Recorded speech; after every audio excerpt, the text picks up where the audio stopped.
So today at the education meeting, we're going to hear from David Fraser, and he's going to talk to us about the multi-tier approach to the social support.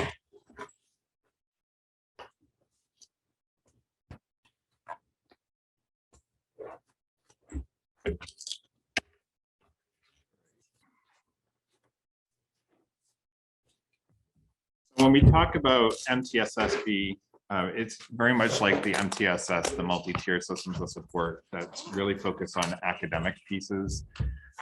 With recent increase in mental health concerns around the nation, they have switched over to the same sort of research for mental health pieces and have created the same framework, or using the same framework as MTSS, have created the framework for multi-tier systems of support for behavioral health and wellness.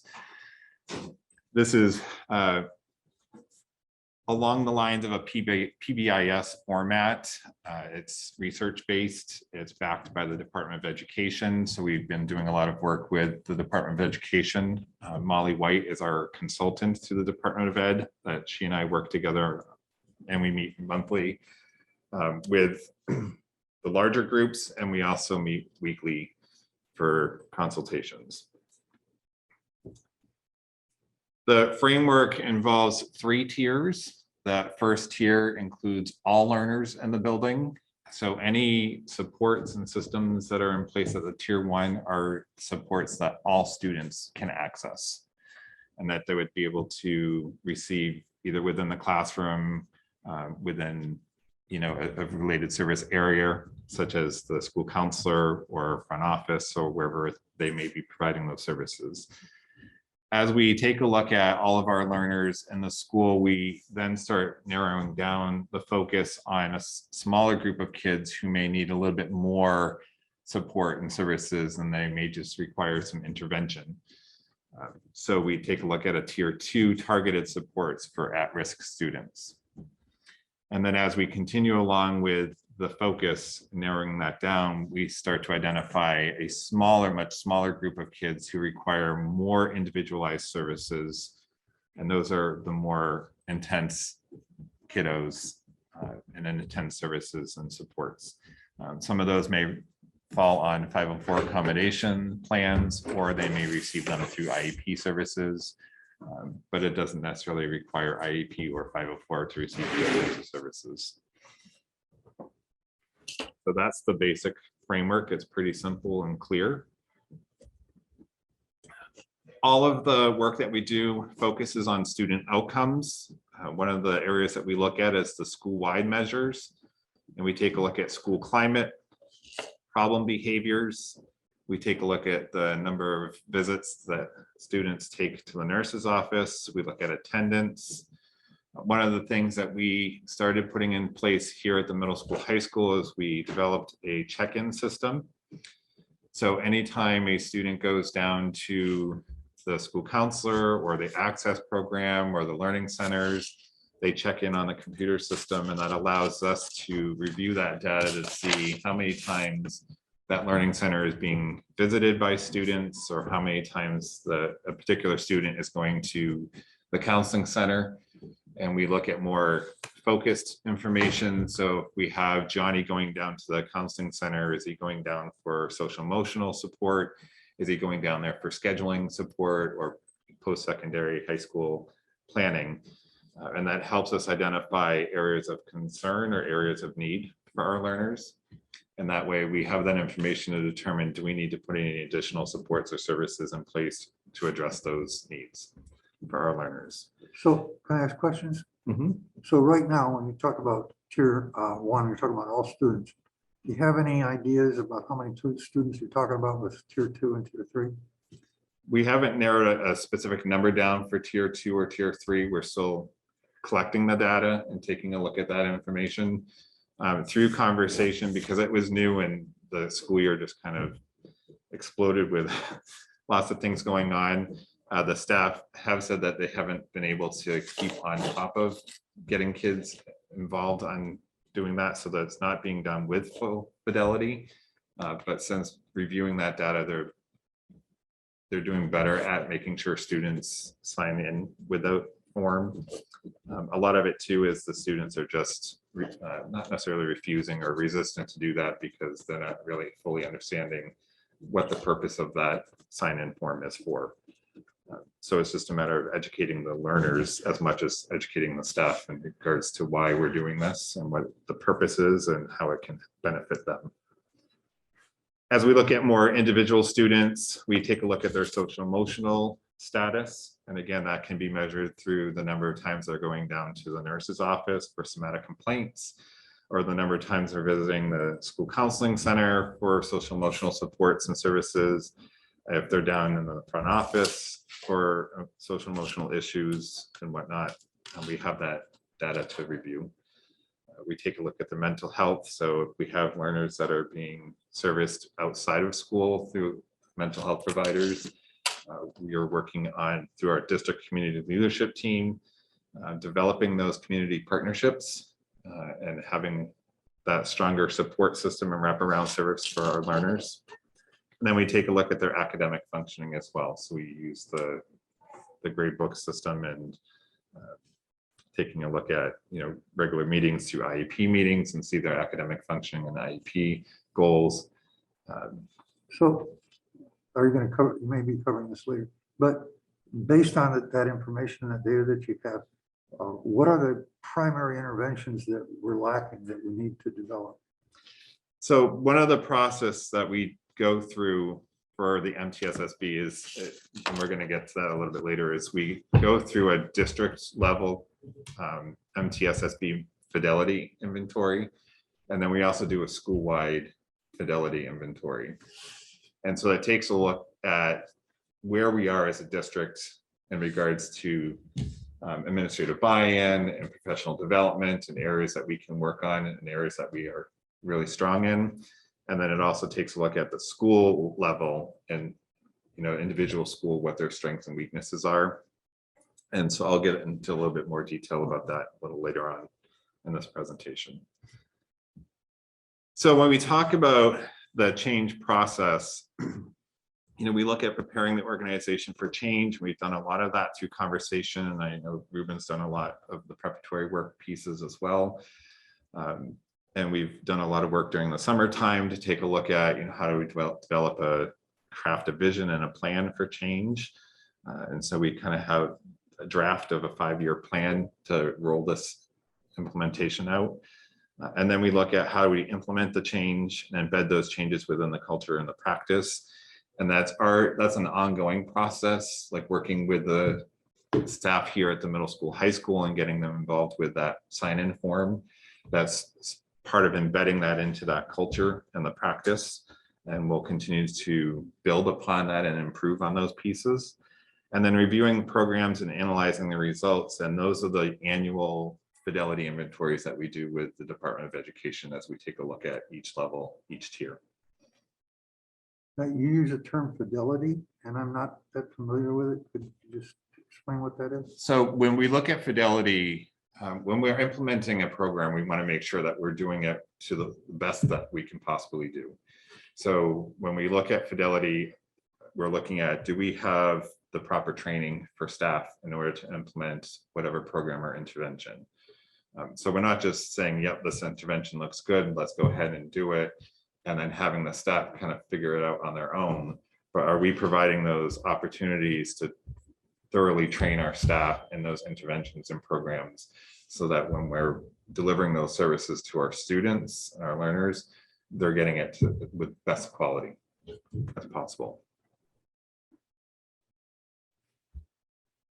So when we look at identifying and establishing the MTSSB pieces, we look at reviewing and revising the community resource map. So we did a lot of work at our district community level, and we took a look at all of the resources that are available to our learners and families here in the Jaffrey Range community.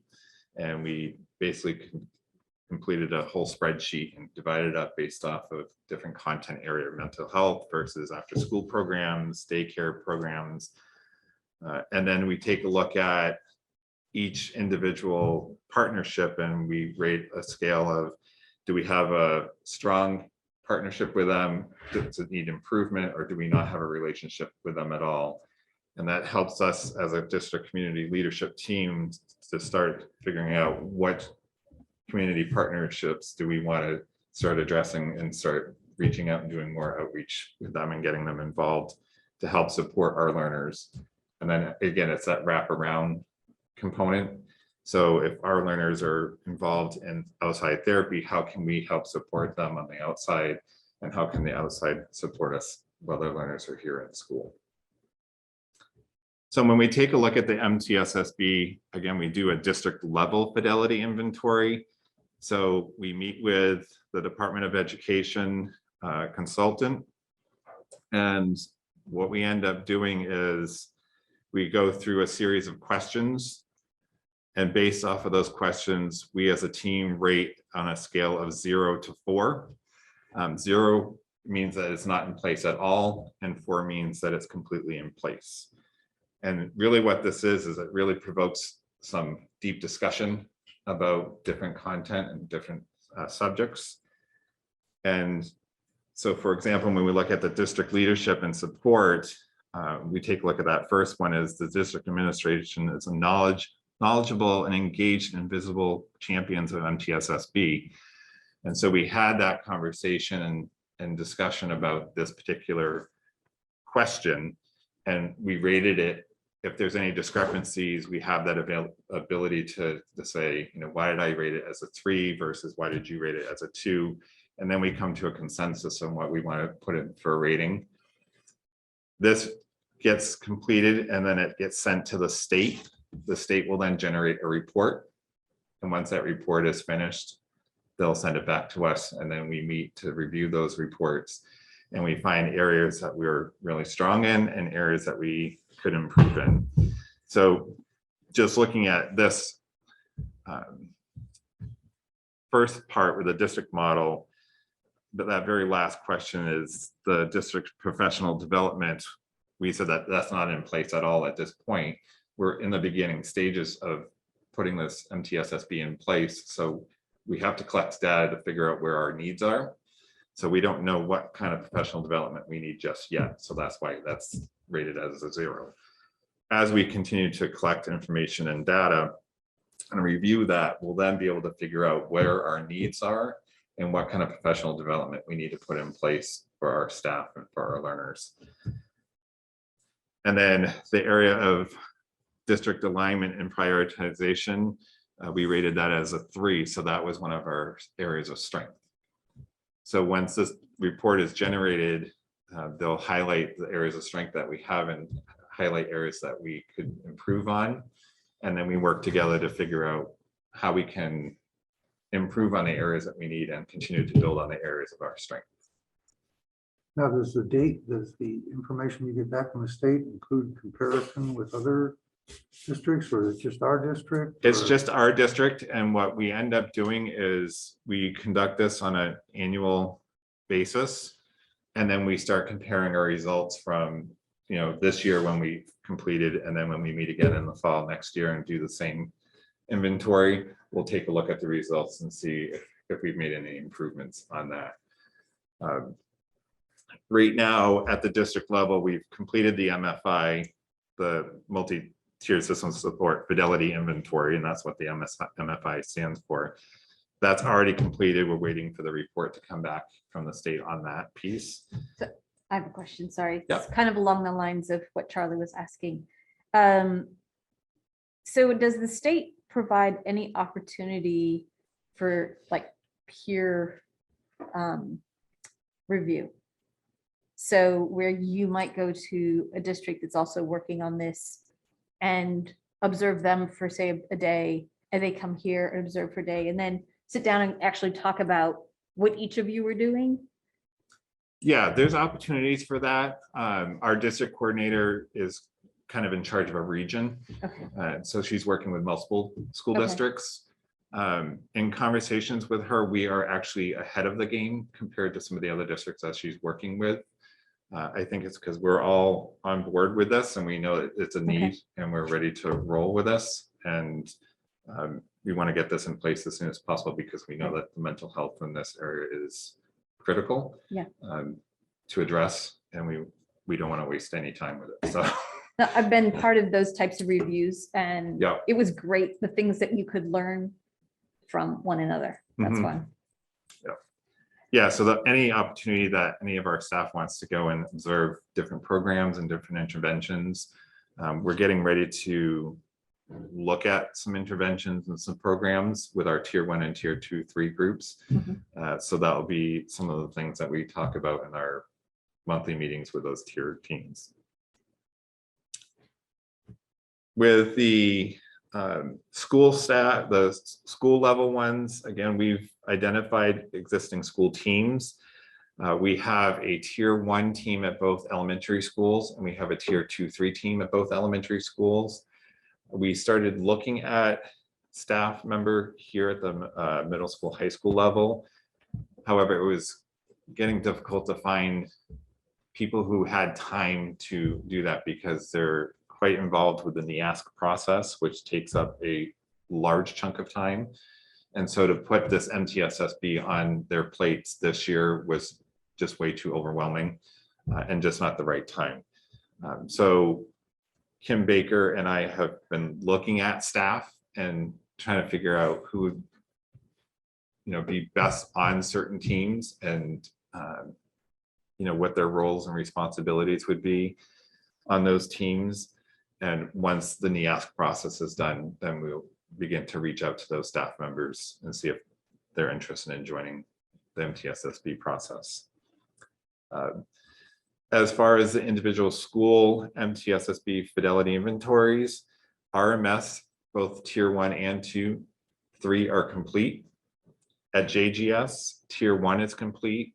And as we speak, tier 2, 3 is being conducted with Nikki Fraley and Molly White over at the DOE with the tier 2, 3 team over at JGS. So that will be done, and hopefully we'll get that report by end of month or sometime in February. So what we do is when we take a look at those teams, we have a team leader. That team leader becomes sort of like the team coach. They're the ones that will collect the information, share out some information with the team or with the school colleagues or the school administration. Again, we meet on a regular basis with those larger teams.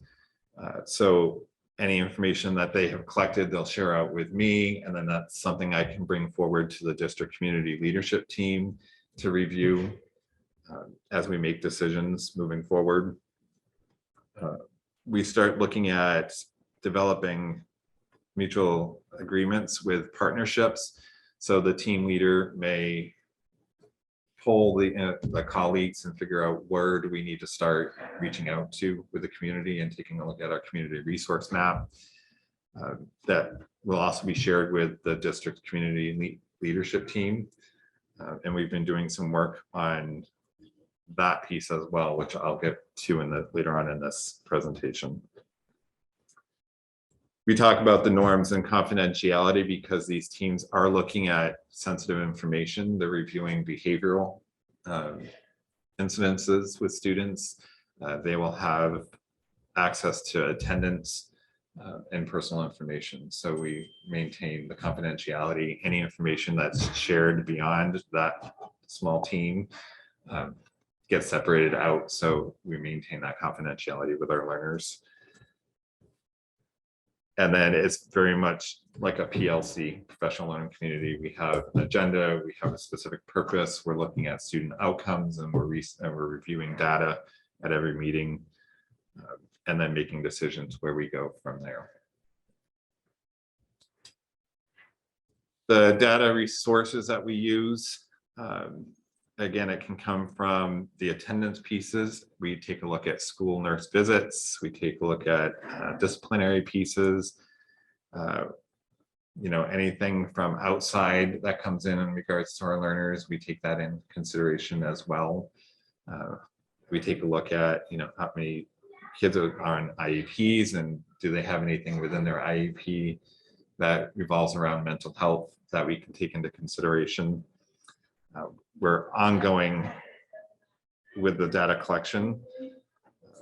And then we take a look at that on a regular basis. And again, we're looking for patterns, we're looking for trends, and we're starting to compile that and begin to share that out with other community members, as well as administration and the district community leadership team. Right now, we're getting ready to look at different social emotional learning curriculums and programs with our tier 1. So we've been reviewing a tool to use. It's a hexagon tool that will rate each program and take a look at different fits and needs and usability, and whether it's feasible for the district. It may fit our needs, but is it something that the teachers can actually implement without putting too much on their plate? Because we know that when we add something, something has to go. And we don't want to take away something big by putting something big in place. So is it something that can just be embedded easily into the teacher's day? So we'll be rating those and taking a look at those within the next few weeks or so. And then when we take a look at the tier 2-3 team, again, they're going to be taking a look at more interventions versus tier 1 programs for all students. The tier 2-3 is a smaller based intervention. We do have some interventions in place already, such as second step, zones of regulation. So they're going to be examining those and seeing how those are being implemented. Do we need to have more professional development around those? So we're doing it with more fidelity. Is it really meeting the needs of our learners? Is it a really good fit for our learners? As things change, do we need to take a look at other interventions to put in place? So that's what the tier 2-3 team will be taking a look at in the near future as well. Again, they meet regularly. They meet with me at least once a month, and then they have time that they can meet on their own to take a look at collecting information and reviewing that information and sharing that out amongst themselves and amongst their school colleagues. And so what we take a look at is, how do we measure our success? And so we take a look at the performance indicators and, who the stakeholders are involved in this whole piece. So by measuring success, we review school and individual data. And again, that's when we look at the Fidelity Inventory, we're going to take a look at what we have for this year, and then we compare it to next year's results and see if we've made any progressions with that. We take a look at the school pieces, how many disciplinary referrals are being put in for this year. If we put an intervention in place and really work with our learners, are we reducing the disciplinary referrals in the following year? We take a look at student information. Are they being more successful academically?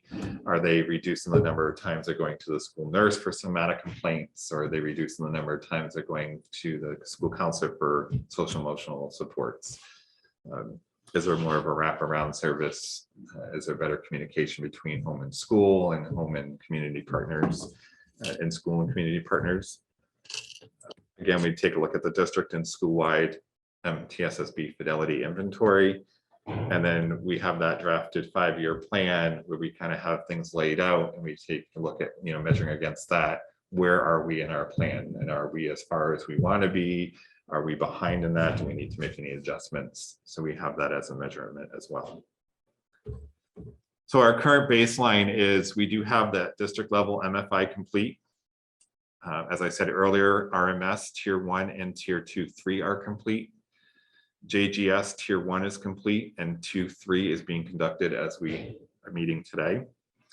And then the JRMS CHS is not completed. Again, we've been focusing more on the NEASC and allowing them to put their focus and attention on that. But that will be something that we start to take a look at more when we come back in the fall and putting those pieces in place. I also assume that once that you get through this bit of the NEASC, that then this comes on, that actually then would feed the next round for the NEASC. Yeah. And there'll be pieces that come out of the NEASC that this MTSSB process can use as data points to say, okay, here's an area of need that has been identified. And so it really makes sense timing wise to hold off on Mhm. putting this piece in at the middle school, high school. So we have more information to run with.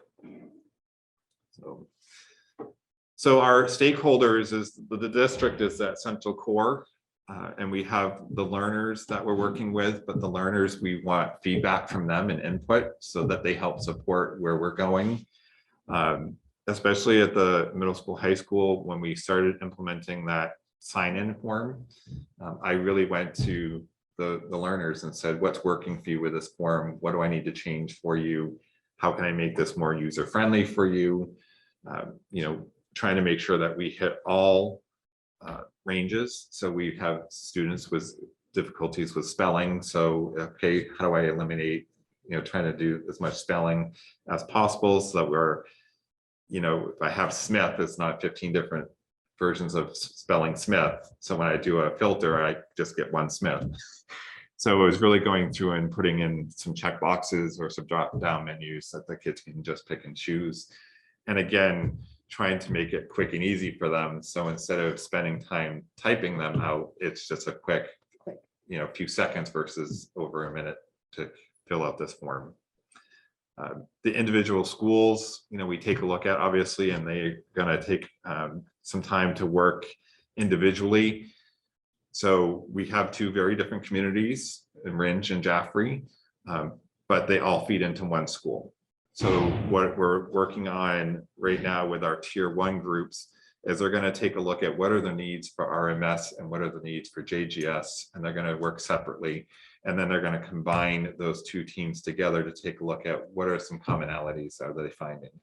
And so is there a program that we can put in place at both schools that are very similar so that when they come up here to the middle school, they're having the same language, the same experiences, as opposed to having the middle school teachers try to figure out 3 different programs, the middle school program, and then what languages they're coming in from 2 different schools. So we're trying to streamline things and tidy things up. So it allows them to work independently and then work together as a group towards that one district goal. And then really reaching out to the parents. The parents are crucial in this process to get their information and their feedback. A lot of times when we have kids with significant mental health or significant attendance issues, sometimes those parents have similar experiences from their educational experience. So how do we make this process simple and engaging for them and get their feedback? Because their feedback for me, I think is extremely beneficial, because I'd like to know what works for them, what didn't work for them. And so with that information, how can we make a shift and change so that their learners are not receiving the same negative experiences that they may have received or experienced, but we're making it more centered to them and tailored to them. And then really taking a look at those community partners and involving them and engaging them on a tighter wraparound service. I know right now with COVID, it's difficult to get kids in to see mental health providers. Sometimes we're looking at 6 to 8 months out. Some families in this area are having to go to Manchester or Nashua for services. And so how can we work together when we have a kid who's in a crisis and who really needs to be seen now and not 6 to 8 months from now? How can we build those partnerships together so that we have a more immediate approach and wraparound and support for those learners and for the families as well?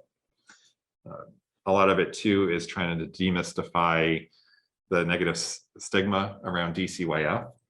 DCYF is a very broad program, and a lot of people associate that with taking kids away and that really negative perspective. But DCYF is a resource that I access on a regular basis because they have knowledge of all the different resources that are in this area and within the state that are beneficial for families and for school districts as well. So that ongoing communication with them and having parents being able to reach out to them when they need supports and services or have questions would be extremely beneficial. on that end as well. So when we take a look at, who oversees all of this going on here in the district, we have the New Hampshire Department of Education, which is Molly White. She's our district coordinator or regional coordinator of the Department of Ed. And then the district project manager. And I, right now, I'm overseeing the MTSSB project here.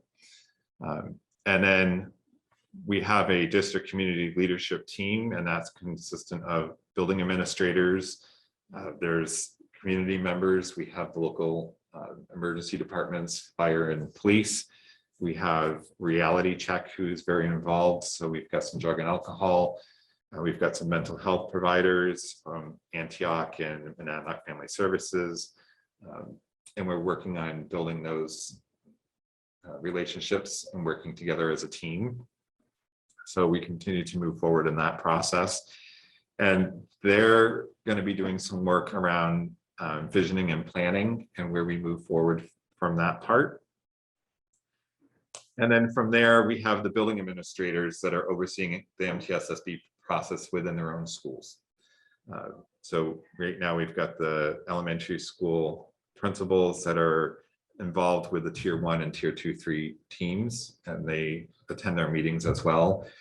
Nikki Fraley is between both schools, so she's really the leader on both of those schools. But both Kelly and Susan are involved in those meetings, or informed about what's going on in those meetings as well. And then from there, the tier 2, 3 team leaders and the team members kind of take that information from our meetings and they share that out with the support staff and specialists or special educators if it's a tier 2, 3, if they're involved with special ed, and making sure that they're getting their feedback and input as well in regards to some of the decisions. So again, we're getting ready to examine and evaluate several different SEL programs. And what they will do is once that team has finished rating 3 or 4 programs, then they will kind of figure out what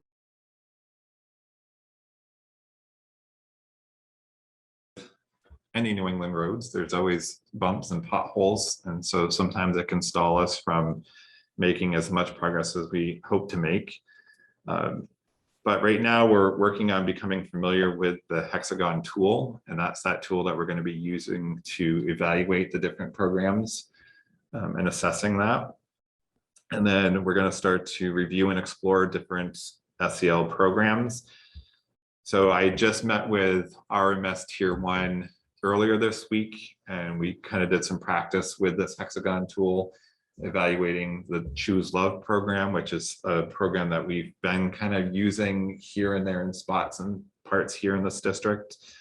So because it was familiar, we were able to kind of go through that process a little bit quicker than if it was just something we have never seen before. Once they are familiar with using that tool, and they're going to do some meeting on their own as well for a little bit more practice, they're going to start reviewing a variety of different programs and then come together and say, these are the ones I've looked at, these are the ones I think would be good to start evaluating. And so again, they're going to do some independent work, bring it together, see what some commonality that they come up with, and then they'll start reviewing those programs individually using that tool. And once they've come up with 3 to 4 programs to focus on, they'll start sharing that information out with the team and the school staff. And then from there, they'll come up with a decision and we'll present that to the district leadership team. So how long will that process take? It's not a quick process. It's a pretty intensive tool, and it really focuses on chunks. And so in order to do it with fidelity and making sure that we're really vetting that program, we're looking probably getting a decision to the district community leadership team by the end of the school year. So, okay, it's this school year. Yeah, so within the next few months. So then implementation or beginning that the next with the professional development. So and- the plan would be that we would have the decision on what program that they want to move forward with by the end of the school year, so that we have time over the summer to take a look at, when we do our professional development planning for the next school year, what kind of professional development we need to put in place. And then if there's any budgetary concerns or items, we can start putting that into the budget for the following school year. So if you're not gonna have a budget until the next year, if we're looking at student outcomes, are we talking about not being able to do what we need to do for the kids today for what, another year and a half? We have things in place for our learners. It's just a matter of, are we doing it with Fidelity? And that's the process that we're going through, is we're evaluating what we currently have in place. And what are our strengths with those programs, and what are areas of weakness? And then that's what we take a look at. How do we do better in those programs? And what do we need in order to do better with those programs? And we won't really have that information until we've thoroughly collected the information for the school year, and we've had time to sit down and take a look at the information. It's not like we're not doing anything with our learners, because we are, and our staff are working hard. This is a process to really examine how we're doing with these programs, if these programs really are meeting our needs and fit the district, taking a look at other different programs that our learners could be accessing that may be beneficial. And then what do we need to do for next steps to put those pieces in place? And you're gonna have that done by the end of the school year. That is our goal, to have a decision made for a program. So that we then you'll can be start looking at moving forward. low-hanging fruit, and you'll be able to say, we can do this in the first part of the next school year, or do that. It may So not you'll be have a that we plan. implement a program for next year, but we can start developing a plan on what we need to, in getting the teachers the professional development and the training on that program throughout the next school year. So that at some point, either whether it's mid-year or the following school year, we can start rolling that program out, but making sure that our teachers have that full training. So that we're doing it with Fidelity and not just kind of patchwork and band-aiding as we go through. Okay, well, I'll give you some feedback. Just take it for what it's worth. Historically, when you have extended timeframes for getting things done, a lot of effort is put into the planning, a lot of effort is put into the fidelity of getting the training done and getting people prepared and everything. And then the actual implementation fizzles out because there's another program, a new set of players, a new tier team, a new everything. And they don't agree, or they don't agree 100% with the old team. So you end up investing in programs which never get fully implemented because it takes so long. So if I were to say anything, I would say that we need to address the issues with a sense of urgency, because these are children who have needs, and our whole goal is to resolve those needs. And the quicker we can do it, the better. So that's just my input. And again, we're ahead of a lot of other districts that Molly's working with, because we know the But urgency the other of that. districts, I'm not worried about the other districts' kids, though. I'm worried about our kids. Oh, I know. And And the process that we can't be far framework- enough ahead. That's my opinion. We can't be far enough ahead. The framework that we follow with this, where we have the district community level team, and then we have the building administrators on the tier one, it provides that structure to ensure that there's checks and balances. And so the things aren't falling off the tracks or kind of getting pushed aside. So there's that level of accountability at each level. And to make sure that this is what we're going with, this is what the teachers are seeing as a need and what their desire to move forward with this particular program. And then that goes up to the administrative level and then the district level. And then it gets pushed back down. And how do we support that to make sure that the implementation is timely, and we're getting the teachers the training, the proper training. And we're not just, training half of the staff, but we're making sure that all teachers are trained in this program if they're going to be required to implement this training. So again, it's all about the fidelity as well. We want to make sure that every kid that's receiving service through this program is receiving the same level and quality of service, rather than, well, I've heard about this, but I'm not fully comfortable with this. We want to make sure that the kids are getting what they need. So it's all about the quality of education and services for these kids And because of the nature. again, all I'm coming from is I would rather have one kid get quality service today than not provide that service and wait till we were able to do it for 10 kids. Time is of the essence when we're dealing with children. So I guess I have a question.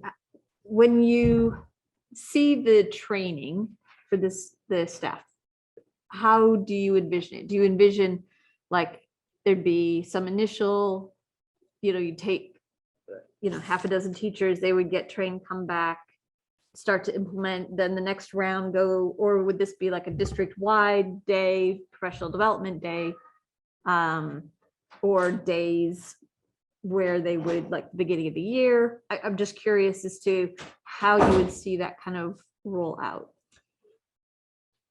I think there's a variety of different ways we could roll that out. I think the district community leadership team would be the one to say, this is what needs to happen. And whether or not we want to train all staff in one day and bring in consultants from that program into the district to train our staff, or if, financially we're just going to send small groups at a time to have it done, and then do kind of like the train the trainer kind of a process. Yeah, cascade process. The cascade tends to get kind of watered. Yes, I agree. In a utopian world, Yeah. I would rather bring the trainers in and Right. train the staff all. Well, and all I'm at once. thinking if you could do that, like at the beginning of the year, kick that off, and then you're always going to have early adapters, and then you're going to have ones that kind of just sit and watch and then start to it, and then you're going to have the resistors. And so even, in utopia, in terms of training, implementation is always going to be, Correct. a curve. And that's where the tier teams come into It's play. like we need tiers for the teachers too. Yep. Okay. Yeah. We do. That's we what do. that's what they're there for. So what they do is they take a look at the data that's coming in from those teachers who are providing the services, and they can see, oh, well, we've got kiddos who are not performing as well. So what are the areas that we need to focus on? Is it the teacher needs more development, professional development in that area because they're not comfortable with implementation? Is it that we just have a low group of kids in that particular cohort of kids, so we need to do a little bit more push-in services or a little bit more support services in that Right. area?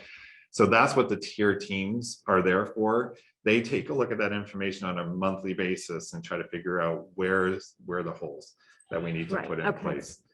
Do we need to put a little bit more training? Do we need to do some more one-on-one, side-by-side modeling with a teacher to help with that fidelity and that quality level of Well, training? And also from my experience, when you figure out who your early ones are and your middles and your ladders,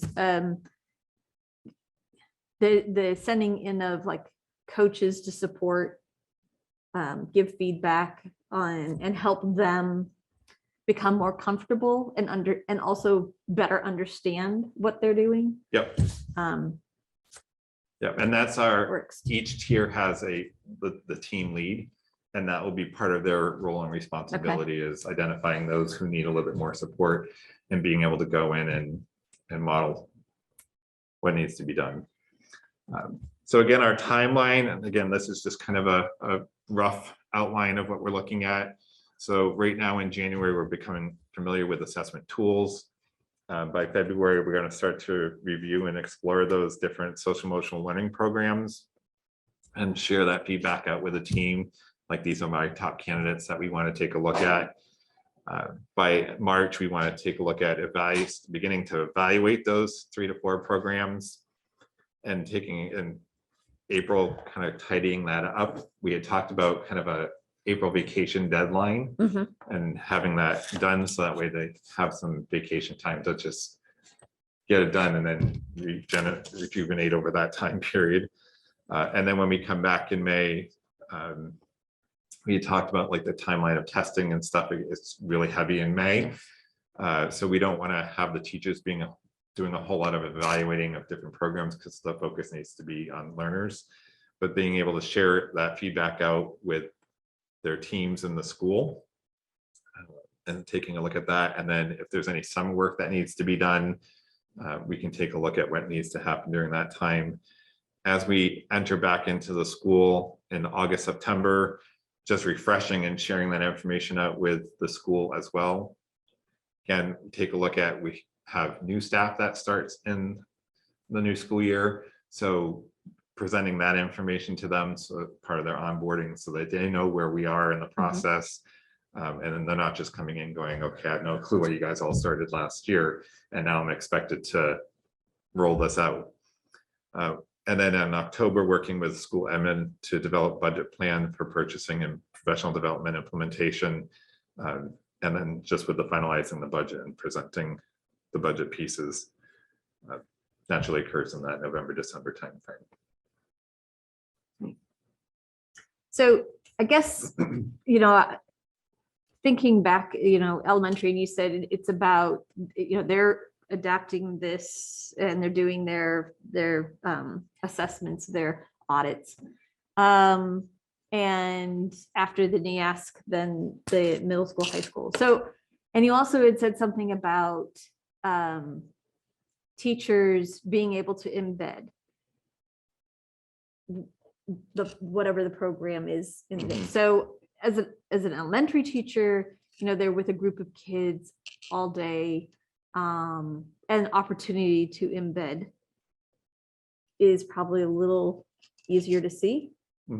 Opportunities exist. I guess I'm wondering, how do you vision it happening at the middle school, high school? Like, is there a core place where kind of things would be introduced and talked with the students and then just reinforced in classes, or would it be just embedded everywhere with, and there not need to be a kind of a core place? You know what I'm saying? I do. Okay. So I'm not saying it great, but I get it. My mind's right with you. With the middle school, high school group, it's not as easily embedded, like, because we don't do like morning circle where you can easily embed something like that, or doing group work between transition times. So it would be really looking at providing some of those supports and services through the counseling center. What are some different ways that they can do either within their center there, or going out into classrooms and providing some sort of curriculum or supports and services? Is it something that can be done during office hours or downtime with learners? And so we'll take a look at the middle school, high school schedule and see where those pockets exist for learners to have opportunity to access services, and how teachers can embed those pieces throughout their day and within their classes. Habits of mind can be embedded middle school, elementary through high everywhere. school. Yes. So that's something that's easily embedded at any level. Right. And I think the other trick to this is there's always opportunity to embed this in anything. But it's for the teacher to not feel like it's in addition to, but it is complementing what they're trying to achieve. Correct. And that it actually is a tool that would help them get there better, maybe. Yeah, and so if we can get the teachers to understand that it's more of a strategy than developing a whole different lesson plan. Yes. That you have to mesh in with a different lesson plan. That's really what we're trying to focus on with the teachers and kind of reduce that anxiety. Because again, as an educator, I remember things being said, we got to do this, we got to do this. And it's like, when? Yeah. Like I feel like I had to develop a whole different lesson plan, but then once you take a look at habits of mind, like, oh, I can just bring this up in a discussion. Right. Oh, and it comes up in this theme in this book that we're reading. So how do you embed that in that piece? And I didn't have to develop a lesson plan. It's like, oh, I hit that.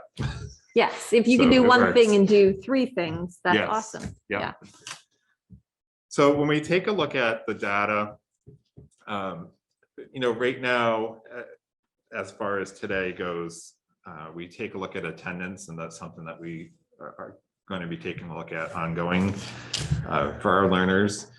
And it's not horrible. We have 3 learners at RMS that are above the 5-day threshold for absences.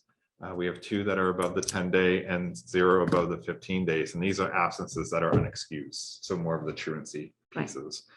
At JGS, we're comparable, 5 above the 5-day, 1 above the 10-day, and 0 above the 15-day. Middle school, high school, that's generally, where learners start to disengage from their education and start to become more absent more frequently. So we have 109 students above the 5-day, 13 above the 10-day, and 7 above the 15-day, and 14 above the 20-day. The 14 that are above the 20-day, most of those learners have engaged in other forms of learning, whether they've been enrolled in online classes through VLAX or Penn Foster, and just have not submitted confirmation of enrollment. Right. So we're continuing with that truancy process because that's what we need to do. And we've been in communication with the parents, and we've had some meetings, and we have some meetings scheduled. I have several of them scheduled for tomorrow, and it's just again, we're just confirming we need the letter of enrollment so we can officially withdraw the learner from the school. But nothing that is outlandish or major concern. It's just following up with these families. When we take a look at the school-wide check-in form here at the middle school, high school, for the month of October, we had 187 entries for the middle school and 203 entries. And again, these are learners. Several of them are repetitive entries. We just take a look at the overall number. In November, it went down to 30, and then high school went down to 8. And that's what we had the conversation. It's like, why is there this drastic, like, did we just do something miraculous and, cured all these kiddos? And that's when the discussion was, we were not doing it with as much fidelity and having the kids using the forms. So since then, they've been a little bit more better at checking in with the kids and making sure that they're signing in, which reflects why the numbers are up again in December. Because we're still going on in January, I haven't pulled January's numbers yet. So with that form, again, we can go in and we can run different filters, and we can see, is Johnny coming out of science class every day? And if so, that allows us to go to the science teacher and say, what's going on? Johnny, what's going on? Is it an academic piece? Is it a social emotional piece? Is it just the time of the day? Like, how can we help support you to make sure that we're staying in science and we're doing better academically in that piece? So that form really does provide a wealth of information. It also helps us take a look at different patterns and trends. We've got kids who are going down to the nurse's office all the time. Is it because they need to go down for medication, or is it because they're going down with somatic complaints, avoiding a class or avoiding work? So we take a look at that information. This is last year's information that gets reported to the Department of Education. So when we take a look at safety and disciplinary incidences, so this is another piece that we'll be taking a look at as far as our measurement for success. We take a look at the information that we report annually to the Department of Ed, and then we'll take a look at it again when we report out for this school year, see if there's any differences and changes. Quick question, David. Yep. Do you share information On your slides? Yeah. Okay. Somehow you popped off the screen. Oh. I just noticed that you were kind of referring to some information that's like it wasn't up there. So.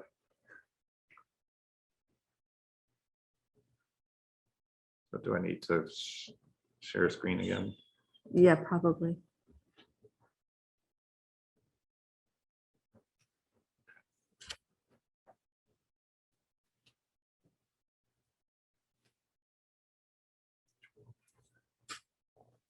So we take a look at the safety, disciplinary incidences, the restraints, and bullying, all those different pieces.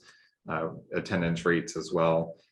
We take a look at this at the Jaffrey Range Cooperative School District, and we also take a look at it within our region and compare it to that. And then we take a look at it at a statewide piece to see where we kind of fall along that framework. So this is some of the results of the district community leadership team Fidelity Inventory that we had completed to take a look at where we are in the district. These are some things that out of the report says the areas that we can grow in. And that number one was the district professional development piece. And again, we rated that as a 0 because it's not in place yet, because we're still collecting the data to see what our needs are. We're taking a look at the district equity focus, a district-wide access for outcome data related to behavioral health, wellness, for racial and ethnic socioeconomic pieces. We're going to do some more work around that. And then looking at the district accountability and outreach. And that's really collecting the information and analyzing it and sharing that annually with the entire district. We rated that as low because we haven't had the data to share with anybody at that point, because we're again in just the beginning stages of collecting the data. So we had nothing to report to the district community level at that point. And then for behavioral health, so we take a look at the district pieces, and then we look at a different lens for behavioral. We're looking at the partnering with the clinician mental health and behavioral health system to try to help support our learners and have a more soft contact handoff, and kind of getting them involved with either providing services for the learners here in school, or just that better connection, so it's more immediate rather than that 6 to 8 month waiting period. So we're continuing to work with them on that piece. The data usage, again, we didn't have as much data as we've been collecting it, so we didn't have the data to use to make any specific decisions on what we're going to use or move forward with. But as we're collecting that, we're starting to take a look at how many kiddos are we referring outside for services, and then starting to take a look at what's the lead time for that. So we refer a family, like we refer 6 families out, only 2 of them are being seen within a timely manner.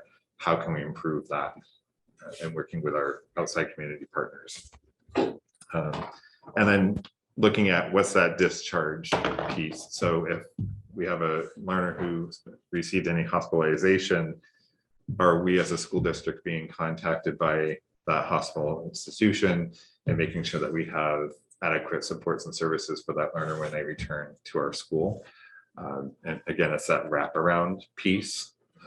So sometimes we get a learner who's fresh out of a hospitalization and they're coming back into our buildings, and we sit here as a school district and be like, okay, what's the plan? We don't quite have that discharge plan yet. So we've got to build better communication with those providers as well. So what have we been doing currently? Our district community leadership team has been doing some visioning and planning.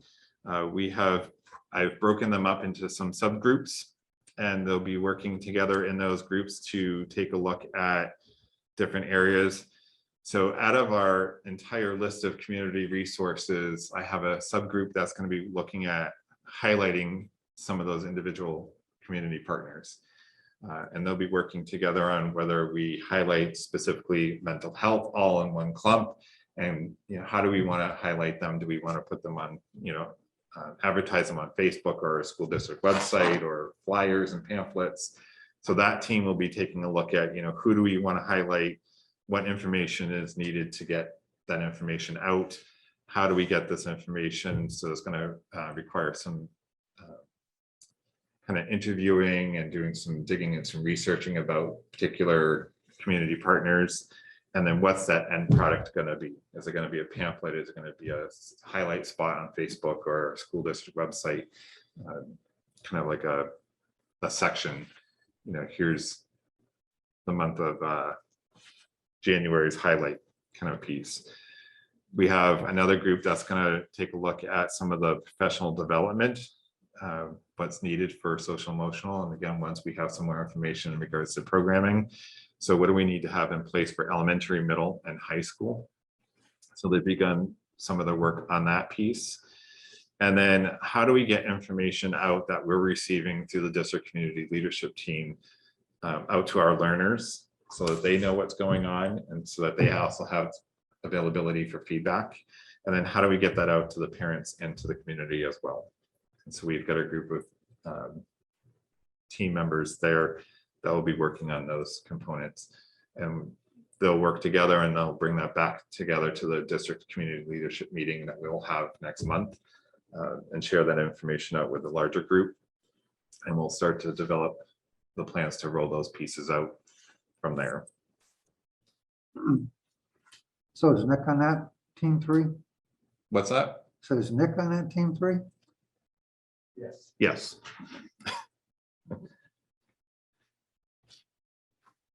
For the RMS and JGS Tier 1, again, we just introduced and reviewed the hexagon tool. So the work that they're going to be working on is starting to look at different programs and then bring that together and figure out which ones they feel they want to move forward with evaluating. And then they'll evaluate those, come up with 3 or 4 that they want to present to their school.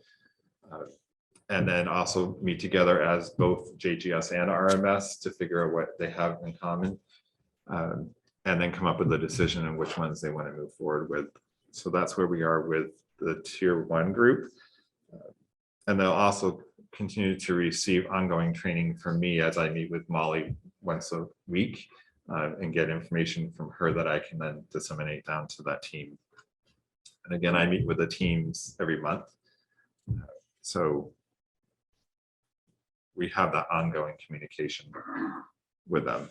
And then the RMS JGS Tier 2 and 3, again, they will be doing the hexagon tool as well, and they'll be reviewing interventions versus Tier 1 programs. And so we'll be taking a look at those as well, working with those tiers.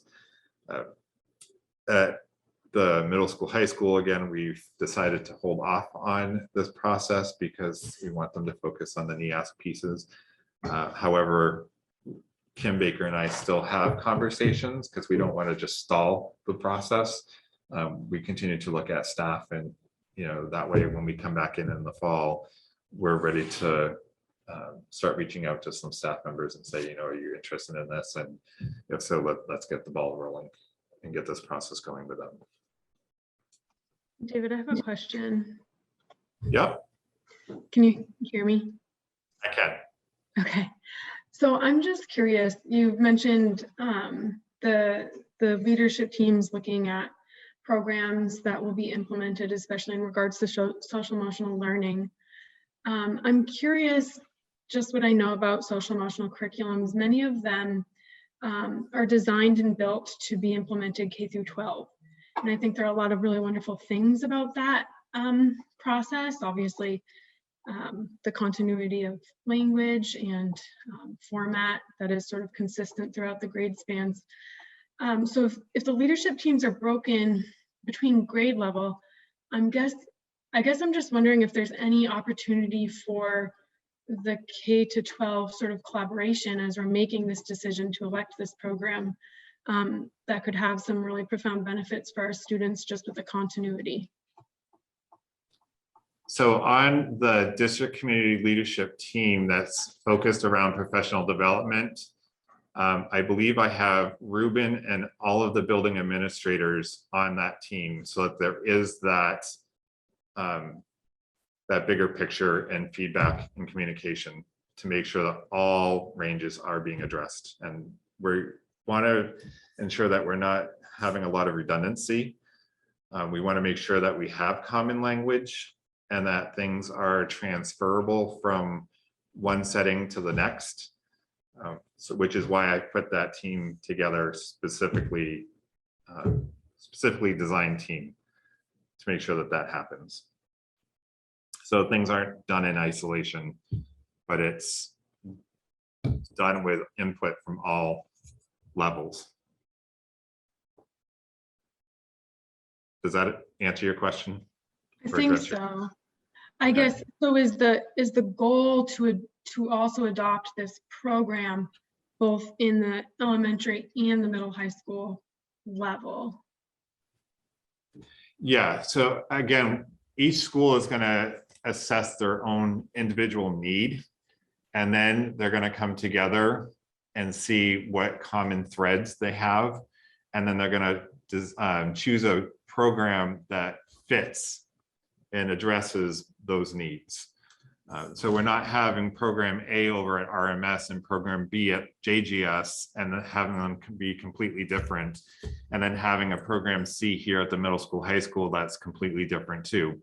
We Okay. want to make sure things are streamlined, again, using the same common language. And so we also want to make sure that it's not redundant, that the learners are getting the same lessons at the middle school that they had at elementary, because when That is that building on happens, each other. yeah, we want that continued building. If we have repetitive lessons, then often what happens is students disengage. You know, they start saying, we've heard this before, this is dumb, I don't see how it, you know, I need this. We want to avoid that. We want to keep them engaged with the social emotional learning curriculum.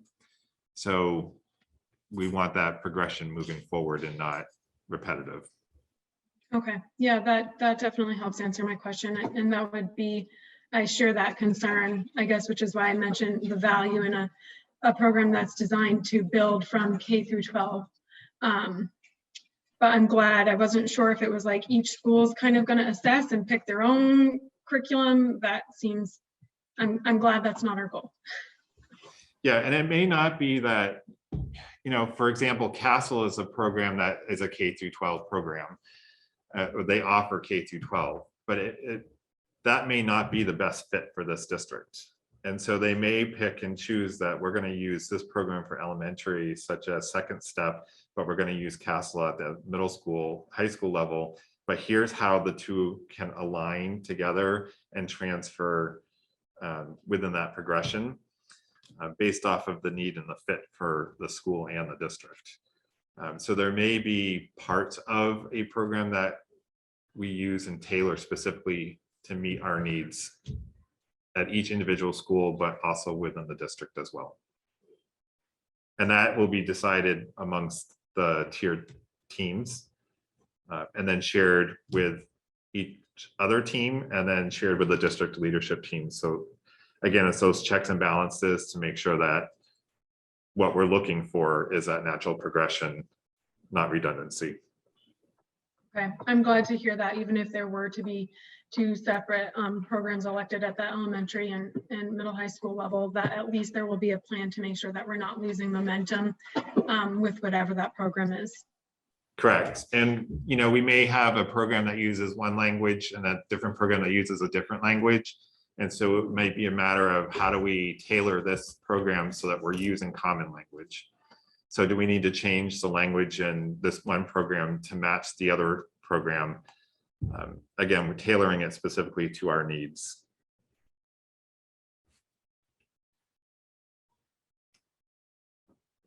Any other questions? I'm good for now. Thank you. So that's where we are at this point. And, you know, we're going to continue to meet with our tier teams and start to dig a little bit deeper into those programs and figuring out what our needs are, taking a look at as we collected some more information and more data, using that to inform our decision making as well. Great. I don't have any other questions at this point. Charlie, do you have any other questions at this point? No. All right. All right. Okay. Well, thanks so much for coming in. And as I've been sitting here, I've been thinking, it's like, well, feels like the kind of thing that maybe not every education committee meeting, but maybe quarterly or something we would want, not even that you'd have to come, but if someone had some kind of an update for us about where we're at. That would be awesome. Okay, great. Well, then if there's nothing else for the Education Committee right now, we'll call this meeting done.